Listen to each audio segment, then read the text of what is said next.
Hi hello welcome to NIN media. దేశంలో పేదల సంఖ్య ఏటికేడు పెరుగుతూ పోతుండగా సంపద మాత్రం పలుకుబడి కలిగిన వ్యక్తుల వద్దే కేంద్రీకృతం అవుతోందంటూ కేంద్ర మంత్రి నితిన్ గడ్కరీ ఆందోళన వ్యక్తం చేశారు. ఇలాంటిది జరగరాదంటే సంపద వికేంద్రీకృతం కావాల్సిన అవసరం ఉందని అన్నారు. గ్రామీణ ప్రాంతాల అభివృద్ధి, ఉద్యోగాల కల్పన జరగాలని చెప్పారు. అది కూడా ఆర్ఎస్ఎస్ కేంద్రమైన నాగ్పూర్ వేదికగా గడ్కరీ ఈ వ్యాఖ్యలు చేశారు. జూలై 4న ప్రధానమంత్రి దూరదర్శన్ సందేశంలో తమ 11 ఏళ్ల పాలన శ్రామికుల సంక్షేమం చుట్టూ సాగిందని, ఉపాధి కల్పన, సాంఘిక సంక్షేమంలో గణనీయమైన వృద్ధి సాధించామని పేర్కొన్నారు. అదే సందర్భంలో కార్మికుల సాధికారత, సంక్షేమానికి తమ ప్రభుత్వం ప్రాధాన్యతనిస్తోందని కూడా తెలిపారు. మోడీ మాట్లాడిన 2 రోజులకే గడ్కరీ ఈ వ్యాఖ్యలు చేయడం అనేది గమనార్హం. ఈ మాటల వెనుక ఎవరి ప్రయోజనాలు ఏమైనప్పటికీ కూడా గడ్కరీ ఇప్పటికైనా నిజాలు మాట్లాడాడు. మోడీ చెప్పేవన్నీ ఒట్టి ఢాంబికాలే అని ఆయన మాటలతో తేటతెల్లమైంది. ఇప్పటికైనా మన కళ్ళకు కమ్ముకున్న పొరలు వీడితే వాస్తవాలు బయటపడతాయి. ప్రపంచ ఆకలి సూచీలో గత 11 ఏళ్లుగా మన దేశ ర్యాంకు అధఃపాతాళానికి పడిపోతోంది.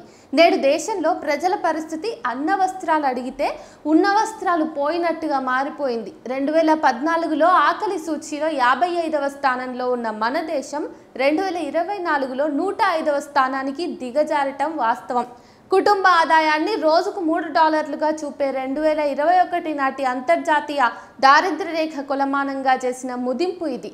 దారిద్ర్య రేఖను కనిష్ట స్థాయికి దింపి పేదరికం తగ్గిందని సంతృప్తి పడటానికి తప్ప దీనివల్ల ఎవరికి ఏ ఉపయోగమూ లేదు. సంపద వికేంద్రీకృతం కావాల్సిన అవసరం ఉందని, శతకోటీశ్వరులు సహస్ర కోటీశ్వరులు అవుతున్నారన్న విషయాన్ని సైతం గడ్కరీ కుండబద్దలు కొట్టినట్టుగా స్పష్టం చేశారు. నేటికి దేశంలో ఆకలి చావులు లేని రోజు లేదంటే అతిశయోక్తి కాదు. గ్రామీణ భారతంలో 40% మందికి 2 పూటలా తిండి కూడా దొరకటం లేదు.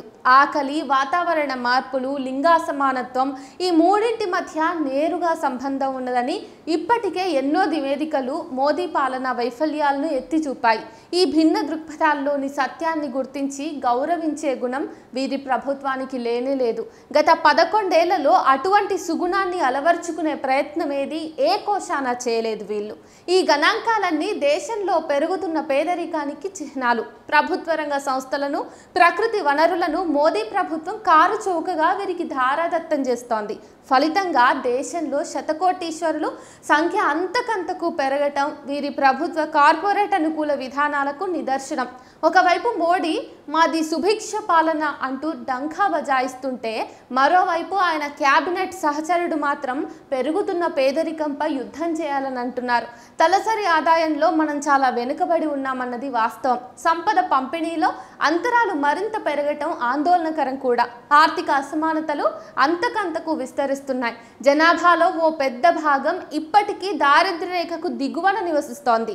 ఈ నేపథ్యంలో ద్రవ్యోల్బణం, మారుతున్న వినియోగ విధానాలను పరిగణలోకి తీసుకుని పేదరికాన్ని లెక్కించాల్సిన అవసరం ఉందని తప్పక చెప్పాల్సి ఉంటుంది. దేశంలో కోట్లాది మంది బతుకులు నిత్య అనిశ్చితి, పేదరికం, నిరుద్యోగం, భయంతో నాశనమవుతున్నాయి. భారతదేశ వృద్ధి రేటును పెంపొందించే లక్ష్యంతో ఆర్థిక సంస్కరణలు, సరళీకరణ విధానాలను అమలుపరిచామని పాలకుల మాటలు ఎంత డోల్లో గడ్కరీ వ్యాఖ్యలు రుజువు చేస్తున్నాయి. ఒకవైపు చదువుకు తగిన ఉపాధి లేక, ఉపాధికి అవసరమైన చదువు అందక నిరుద్యోగం దినదిన ప్రవర్తమానంగా పెరుగుతూ ఉంటే, మరోవైపు దేశంలో ప్రబలుతున్న అసహనం, అరాచకం, మతోన్మాదం, దిగజారుతున్న విలువలు యువతరం భవిష్యత్తును ప్రశ్నార్థకం చేస్తున్నాయి. మోడీ పాలనలో దేశానికి నిరుద్యోగం ఇప్పటికే ఒక ప్రధాన సమస్యగా ఉన్నదన్న విషయాన్ని గడ్కరీ చెప్పకనే చెప్పారు. Make in India, digital India వంటి నినాదాలతో దశాబ్ద కాలంగా మోడీ సర్కార్ నిరుద్యోగులను వంచిస్తూనే ఉంది. ఖాళీలను భర్తీ చేయకపోవటం వెనుక ప్రభుత్వ రంగ సంస్థలను నిర్వీర్యం చేయాలని కుట్ర కనిపిస్తుంది. కానీ కోట్లాది సంఖ్యలో ఉద్యోగ, ఉపాధి అవకాశాలను కల్పించామని మోడీ సర్కార్ చెప్పుకోవటం శోచనీయం. ఉద్యోగాలు సృష్టించే, ఆర్థిక వృద్ధికి ఊతమిచ్చే ఆర్థిక వ్యవస్థ గురించి పరిశీలిస్తున్నామని చెప్పారు. అంటే ఇప్పటి వరకు ఆ పని జరగలేదన్నది తేలిపోయింది. పాలకులు ఎవరైనప్పటికీ వారు కార్పొరేట్లకు, సంపన్నులకు సేవ చేసేవారిగానే ఉన్నారన్నది మాత్రం స్పష్టమవుతోంది.